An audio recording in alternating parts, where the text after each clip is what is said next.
Hello there, and welcome back to War Thunder, two gameplays in the automatic, and they are hilarious. First of all, this battle with the performance, with the decision making on my behalf, but simply what the tank, or SPA technically, can do. And the end of the second gameplay is just one of those all-time greatest nonsense moments. How I survived that one, I have no idea. So I think this vehicle is already one of those infamous vehicles, and it's at SPA. Now imagine a Leopard, the chassis, and you stuck one of the 76mm autocannon turrets on top of it from the Asheville, the American patrol boat, or the German Albatross, and then you kind of can see where this is going. So let's talk about the performance. The mobility is not the greatest, but it's definitely no slouch. Then there is also the armor. Well, the best that I can say is it is thin and keeps the tank light. On the other hand, you are not susceptible to being hull broken, so you don't hull break when somebody shoots you with heat. And that is good because you catch a lot of shells. And then the ammunition types.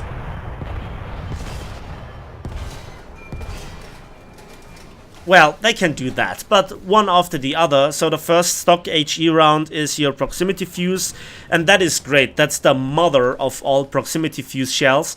Funnily enough, if you look at it, it has also the name HE Mom.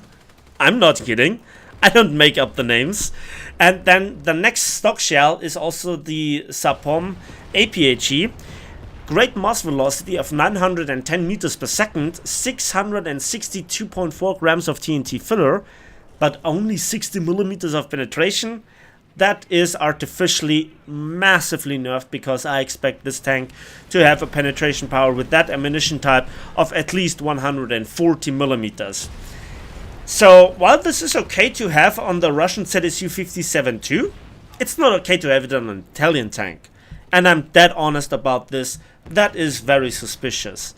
But then, as a tier 4 upgrade, you get the 7662 APFSDS round, 311 millimeters of penetration with positive normalization, 1600 meters per second mass velocity, but you only can carry 12 of them with you. So that is the limiting factor. Fighting around capture zones, controlling them, fighting versus aircraft, and in particular helicopters, then also lightly armored enemy vessels, you can easily take them on with the APHE round. At this battle rating, you face a lot of the BMP-1 and BMP-2s and warriors and such, so you can deal with them with the APHE from the side, and if you're a good shot, even from the front, and you don't have to sacrifice the rather precious APFSDS round. The APFSDS round has overall performance like from the American T95E1, so we're talking about performance of that magnitude. So that is not bad at all. But what the thing delivers is satisfaction. You see, and this is now a personal statement, so take it with a grain of salt, top tier is screwed up royalty. There is no balance whatsoever. Game mechanics don't work. We have disappearing shells. We have just high tier Call of Duty. That's all that it is. And yeah, I killed that guy now for the second time. He is very amused, I guess. I have no mercy with people like these that just spam out Abrams. The Abrams is disgusting to play against. It is no fun whatsoever. It's complete nonsense. Bullshit even. And to not just have one of them, but 3 of them is not nice to fight. It's just not fun. That's, for me personally, my opinion. To counter them is a satisfaction. However, we have to see the other side of the coin. Yeah, I don't think that this is how it's supposed to be. To just bullshit everything else, to bullshit the Abrams, which itself bullshits everything else. You see, it is broken, outright broken. I'm kind of struggling here for words. I cannot really look at this vehicle with a straight face and say, okay, this is the performance and that's the performance. Yes, you can do that, But at the end of the day, it's just trash. It's absolutely trash to implement such a brain-dead vehicle into the game. You know, I like it to take revenge on the Abrams and all the other tanks and just teach them what superior gun handling means, but at what cost? And then they complain and they want more protection and bigger guns and higher rate of fire and depleted uranium and whatnot. It's a never-ending story. That's my problem with it. And so to just complain about it, try to take it honestly, there is no use to it. It's just a lost cause, I guess.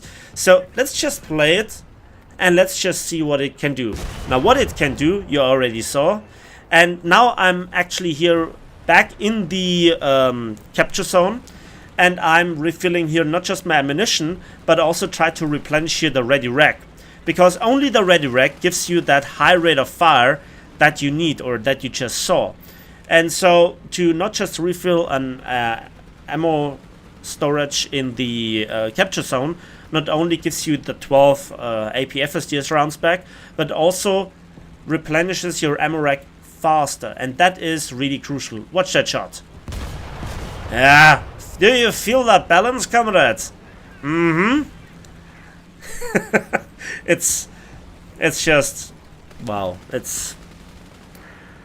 I cannot tell you how much fun I had in this vehicle, but how guilty I felt. So it is really weird. I'm not here to judge this tank, but you just have to look at the footage and see for yourself. And yes, I kind of cherry pick here the two best battles that I had in terms of, I guess, kills. But there were other battles where I just provided the necessary support, just sniped down a few helicopters at range and just reduced the spam of helicopters and enemy tanks. So there is that.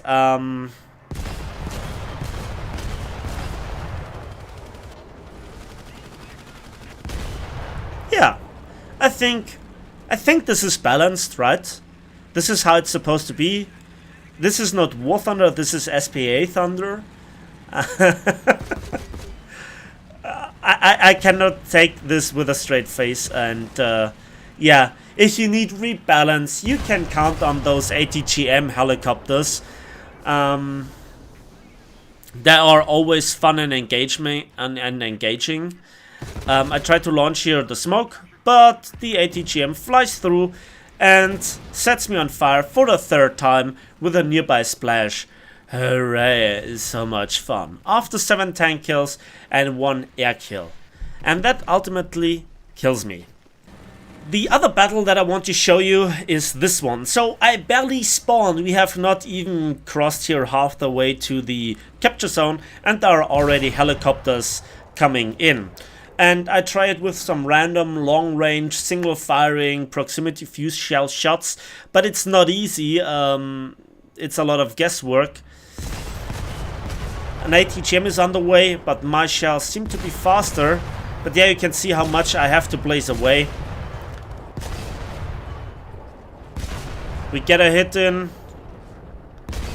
And even with the lead indicator, and I know this from my arcade times, you cannot fulfill the role of just point and click on the cursor. You need to anticipate the further movements while the aircraft is in the air. There you can see, despite trusting here the lead indicator, it was just this one hit. And he actually crashed, so hooray, so much for Gaijin's registration powers. He crashed because I damaged him. He crashed because he needed to avoid my shell fire. And he then was counted as being crashed. Now, to see it from his perspective, whatever the reason was that he tried out his helicopter, I made him crash. And now, because he was damaged by me, he probably doesn't have the spawn points to respawn in a tank. So I killed not just a helicopter, not getting awarded for it, but I killed a player. And he can enjoy now a crew log in the hangar. So, good job, Gaijin. We're all proud of you. I'm not salty here. I'm just pointing out problems that have been in the game for years after years. They have been claimed to be resolved, and still we can see it on a daily basis still prevailing in the game. So I take here a rather aggressive position behind this house and think to myself, well, where can I support my team? Now the tanks are dying left, right and center of my team. I see it on the kill messages. The XM1s, Abrams and IPM1s are slaying their way through our team, and I don't think that I could be here the balancing factor. Even if you give me an Abrams myself, I cannot turn the tide of the battle. The damage is already done on my team, and you know, that is just not fun. It's not fun to have this nonsense experience time and time again. But the people that get killed time and time again by those tanks, well, either they just go to another battle rating, or they play the tanks themselves, making the spam even worse, or they just leave the game outright entirely, or at least for, you know, that patch. So I think so much for, again, justifying here my approach. I switched here to the AP FSDS, and yeah, that will haunt me that I don't have it here on the first slot. Here we got a nice kill, or a kill assist rather, on an Abrams that flanked. And constantly I check the sky, I look at the minimap, is it a friendly aircraft, friendly helicopter? So that is your main purpose, I guess. Many people are just simply not able to fulfill anti-tank and anti-aircraft role at the same time, despite having an autocannon, despite therefore having superior rate of fire, better gun handling, in this case a stabilizer, and also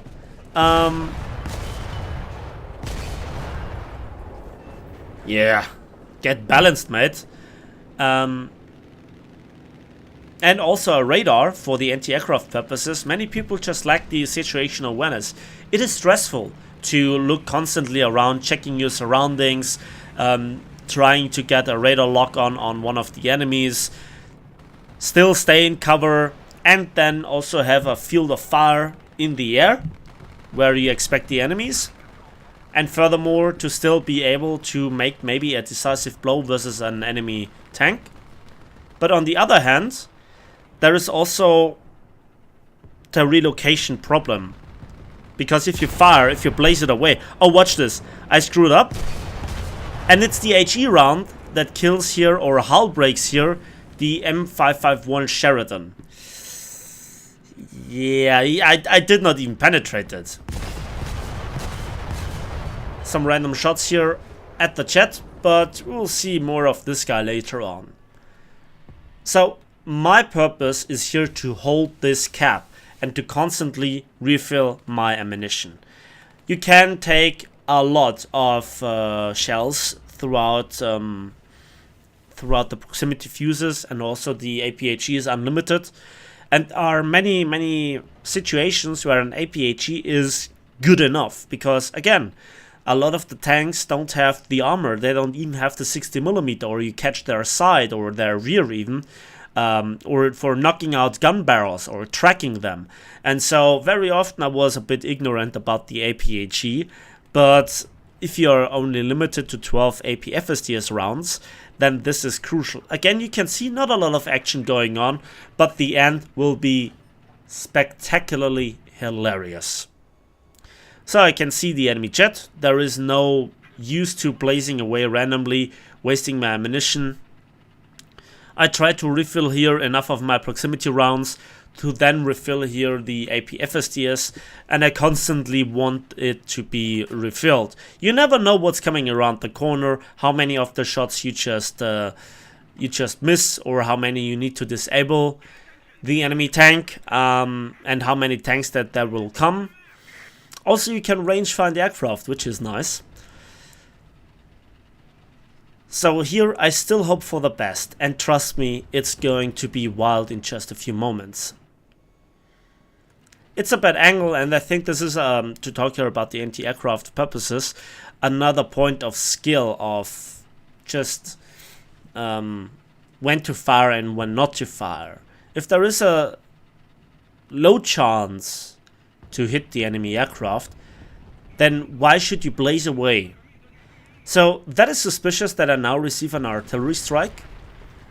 Either somebody knows that I'm here, or the enemy team is communicating with each other, or it might just be a random artillery strike here into the capture zone, and I decide to stay here. According to the fall of shots from the ranging shots, I'm not the center of the artillery strike. I get here shrapnelled a little bit. That gives away my position, I'm quite sure about this, but there is not much that I can do. Sadly, our helicopter got killed by the F-100. And there he goes. Critical hit. Get balanced. Get balanced. So those were only 3 shots. The APFSDS is refilled. And here I see the Abrams.